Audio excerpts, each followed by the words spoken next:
Growing tensions in South Sudan after what many call a coup attempt in the world's newest nation.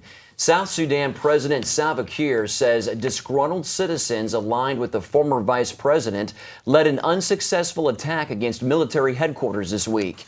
Kiir tried to restore calm to his nation Tuesday during a live television broadcast. I would like to inform you all, my dear citizens, that your government is in full control of the security situation in Juba. I promise you today that justice will prevail. The South Sudan president imposed a mandatory curfew in the capital city of Juba and says government troops are pursuing the attackers. And senior international correspondent Gary Lane has traveled many times to South Sudan during the past 2 decades, and he joins us now with more. Gary, tell us about this coup and, what all the details, who's behind it. Well, if you talk to loyalists of the President Salva Kiir, they'll tell you that it's Riek Machar and his forces. Now, Riek Machar was the former vice president. He was removed from office a little over 6 months ago by President Kiir.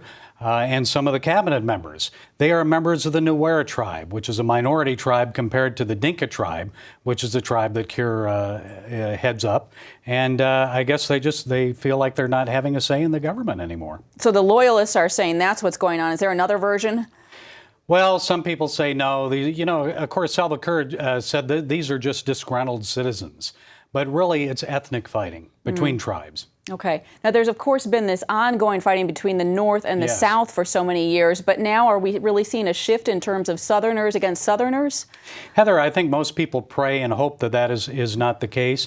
But these two tribes have been fighting one another off and on for many years. It's not like they are great friends. I mean, there have been disputes over cattle and now over oil, over influence and control of South Sudan. So we pray it doesn't continue because that country, the newest country on earth, only about 2.5 years old, has many problems. They have a lot of people to feed, jobs to create, infrastructure to build, that kind of thing. How committed do you think the current administration is to really stopping the violence? Well, the ambassador to South Sudan today, Paige, she met with President Kiir, and she urged him to do what he can to restrain the violence, to ensure that it doesn't escalate.